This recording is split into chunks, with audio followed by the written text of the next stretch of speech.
Subscribe to our channel and hit the bell icon to never miss a video from us. Hello everyone. Today we have with us Mr. Shitiz Arora, a seasoned training and development professional with rigorous career experience of 14 years in operations and process management. He is an expert training and development professional who has been instrumental in building and nurturing both people and processes within organizations. His remarkable journey through various management roles at Max Healthcare, Haldiram Snacks Private Limited, and Puma, among others, has enabled him to fine tune his skills and build a robust presenter and process auditor, making him an invaluable asset to the organizations he has served. We welcome you to this expert interview series, sir, and hope our viewers get to learn from your professional journey. Thank you so much, Tanmay. I was not expecting this kind of as an introduction. I did not even know about my accomplishment, but yes, I've spent a lot of time in the industry now, and I've worked in operations, I've worked in training. So Okay. this is what I am, Shitij, like you said, Shitiz Arora. I'm working with Max Healthcare right now. So that's it. Yeah, you can ask whatever questions that you may have. If you're asking me like that, I think there have been quite an instances where I got to learn very key aspects of my journey. So let me talk about a story that I want to share with you. For example, since the start of my career, when I had just joined as a management trainee, so I was working with McDonald's. I hope everybody knows about that, right? Hmm. So I started my career there, and I had a manager. His name was Mr. Puneet Vij. I'm sure if he would also be looking at this interview, he would also be very happy that I took his name. So I was working there, and he was a very strict manager. I did not like him at all. Okay. Right? He was somebody who was. So he would give the responsibilities to you. He expect other team members. So there was an assistant manager also that he had, and he expected me to understand all that through him. And there were certain documents that he had pasted that this is the responsibility of Mr. Shitiz Arora, right? Okay. And I was a little lenient about everything. I was not Hmm. that curious. I was not that responsible at that time. I had just started my career, correct? So what happened was there was one responsibility that was given to me, and it was a day when that responsibility had to take over, and I had to do something about that, correct? But Hmm. then what happened was I was not keen, and I did not do it. Okay. I had come. So in McDonald's, when you see it from a outlet level, it's a there are big outlets which are there, and you need to take care of a restaurant when you become a manager there. So I had Hmm. joined as a management trainee, and I became a manager, right? Okay. So after that, I had to take care of a restaurant. I came in the morning. I had to take a delivery shift, which Hmm. is it starts from the morning. The Okay. deliveries will come in, the products will come in, the stock will come in, and you Okay. have to accept that stock. You have to put it all in the freezer, in the chillers, and everywhere, correct? Okay. So I had come in the morning at around 5:30. Hmm. And this meeting where I had that responsibility. That meeting was supposed to happen at around 3, Okay. and my shift was over. I had nothing to do Okay. with the Hmm. next task, correct? But when Hmm. this manager came, Mr. Puneet, which came into the outlet, he Hmm. said, "So where is Shitij? Why is this responsibility not complete?" Hmm. And he had put a bar on me that I cannot leave the restaurant till the time I have not completed my responsibility. Okay. Wow. And I left at around 12 at the night, and again I had to come in the morning at 5:30 to do the same shift that I had done today, Okay. correct? So that was the time that I learned few of the things which I've become today. So whenever I Hmm. meet him, I always fold my hands and I say thank you to him, because I learned discipline from him. Right. So that was the first thing that I learned. Second, I would say that for me it is resilience and Hmm. open. I should be open to learn. So when Right. when this video is being watched by a lot of people, I would say that resilience is very important, because you need to have solutions for everything. There would be a lot of problems that will come in your way, and you need to have solutions for everything. So you need to be resilient in changing, and you need to learn as much as you can. Hmm. Correct. Or Makes the third sense. thing that I would say is that it is majorly about ownership. Hmm. Whatever you do, you need to have ownership of that thing, and you need to take initiatives. Right. If you are up to take initiatives, you shall grow in your industry. Right. Right. So that's what I would want to say. So these are the key learnings that I had. So the three major things that I would say: Hmm. discipline. The second is the resilience and open to learning, and third, I would say, which is ownership and taking initiatives. Okay.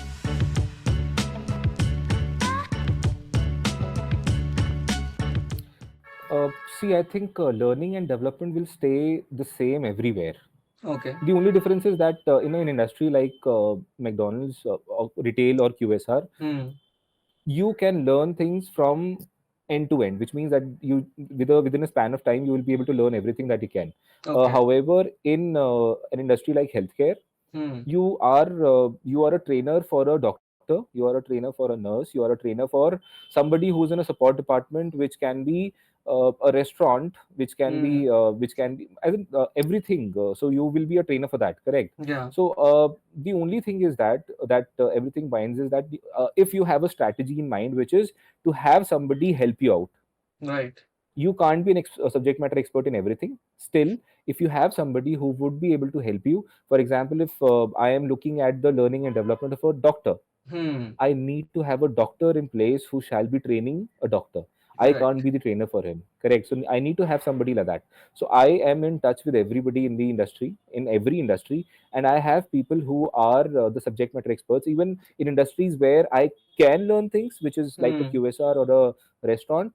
I am somebody who would learn and I would take care of all the responsibilities, but still I would have somebody who would take care of learning and development for me in Okay. the restaurants or at places, different locations. So that's how I majorly work.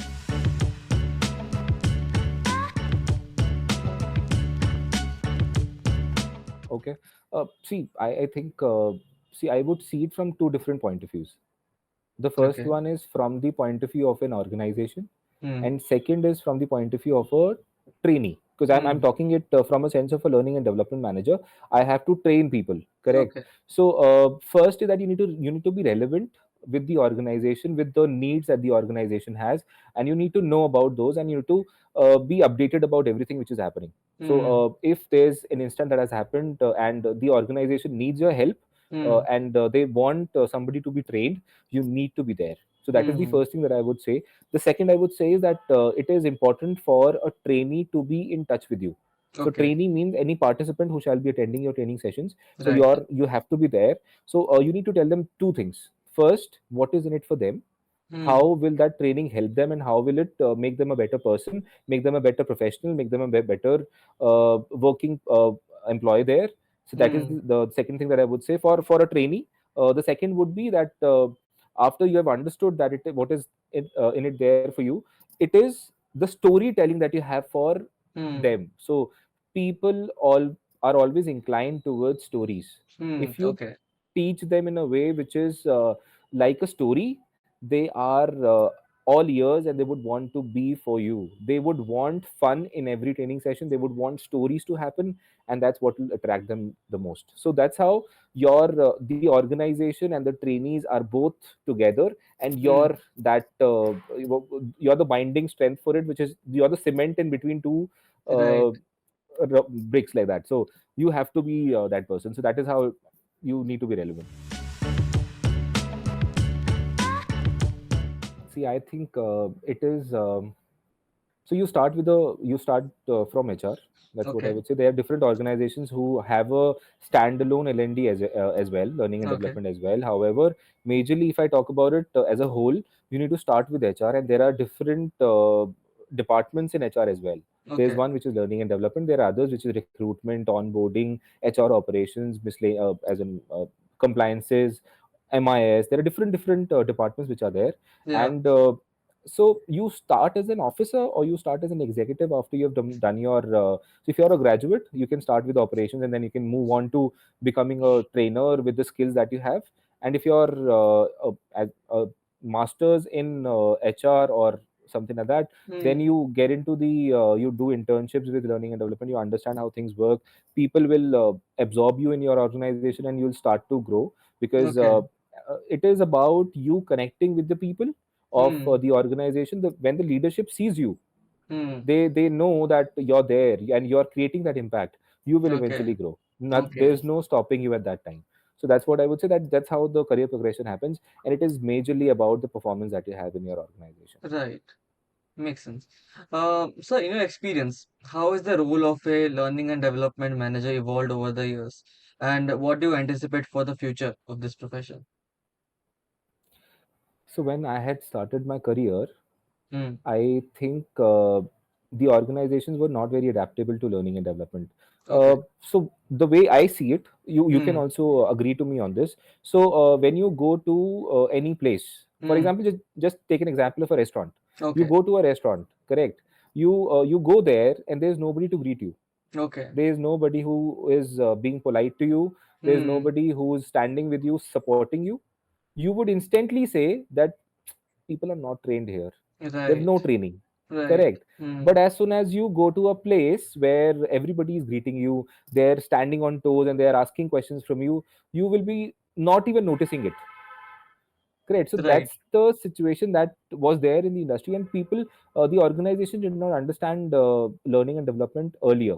But Okay. right now, when I see it, there's a lot of demand for learning and development professionals, and there's a huge need for good learning and development people who would be able to connect the organization with the employees, and Hmm. they're bridging all the gaps, and they're training every employee the way they should be trained. So there's a Hmm. huge scope in the industry right now.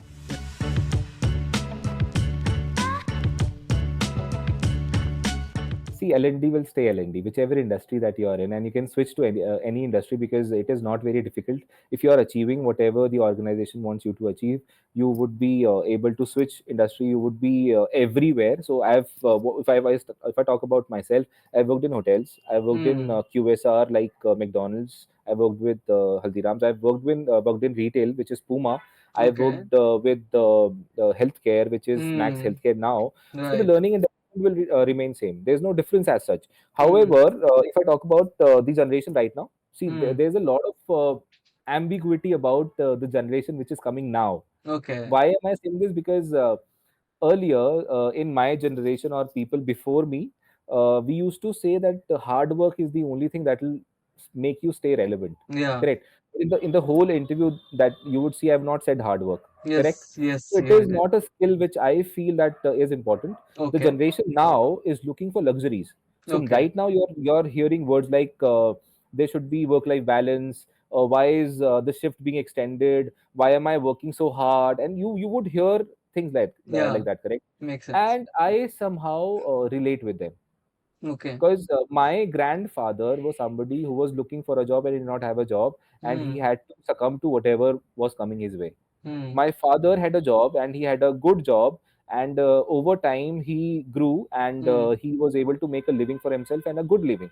Okay. When I am looking at myself, I am somebody who is doing very well in his career. As in, I would not say I'm very rich, but I would say Okay. that I have a good amount of money to spend on my family. I Hmm. am spending it on the right things which are required. I spend it on leisure. I spend it on Yeah. whatever needs that I have. And the generation which is next to me is looking for everything. They Everything. don't want to cope up. They don't want to compromise in everything, right? Right. However, I would definitely say that it is important for them to be an expert in whatever they do. Okay.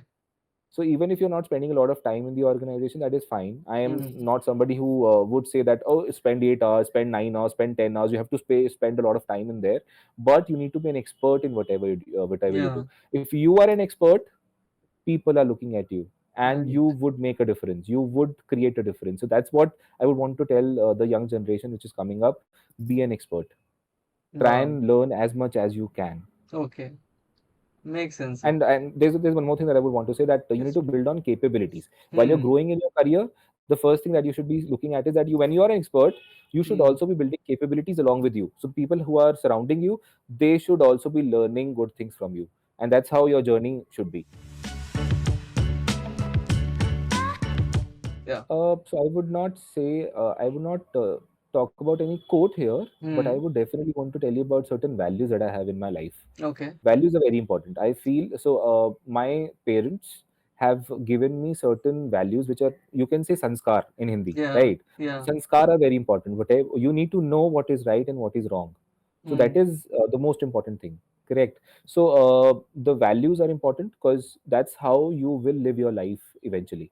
Correct. So for me, I have created certain values for myself when I am working in any of the organization, or even if I am not working in within organization personally as well. I have three values. They might sound very odd to you, but I have values which are like, so there are three values I have, which is dharma, term and dehi. Okay. Right, so Hmm. they may sound very different, and you may not be able to understand the meaning of it directly, but Hmm. dharma is, for me, dharma Hmm. is something that I need to teach people Hmm. whatever I know.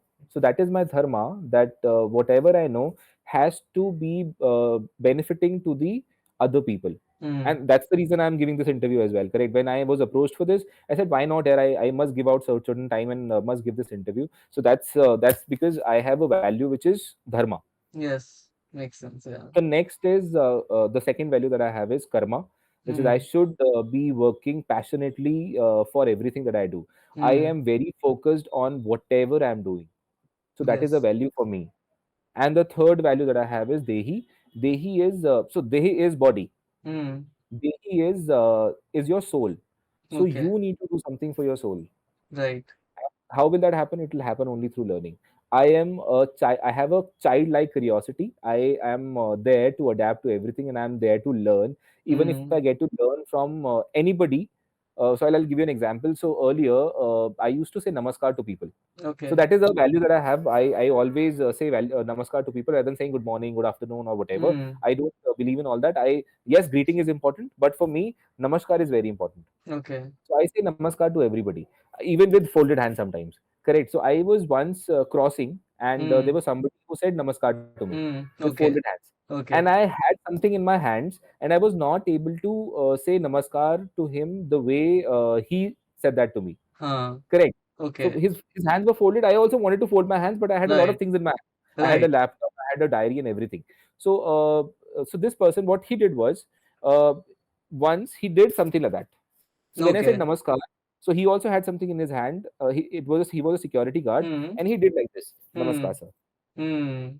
And Okay. this is something that stayed with me, which Right. is whenever I have something in my hand and somebody in front of me saying namaskar to me, I would also, even though there's a lot of heavy things, I would put my hand here and I would say Hmm. namaskar. Okay. You can learn anything from anybody. That's what I feel, and that's the values that I've carried since the start of my career, and not just career. I use it personally as well, and I do it professionally too. That's what I am. Hmm. Yeah. That's amazing, sir. That's all the questions I had. It was a very short interview, but a lot of things were covered in the time span. So thank you so much for sharing your experience, sharing your learnings with us. I'm sure that our viewers, when they watch this, they will also learn from your experience and learn about this industry and about you also, about the values that you carry in your life. So thank you so much, sir. That's all from Vskills. Yeah. Thank you so much, Ranmay. It was thank you for the opportunity that you have given, and I hope that it will reach a lot of people, and a lot of people will be influenced through the interview, and they would see how guiding principles. They would see how different, smaller things in your life can make a huge difference. Subscribe to our channel and hit the bell icon to never miss a video from us.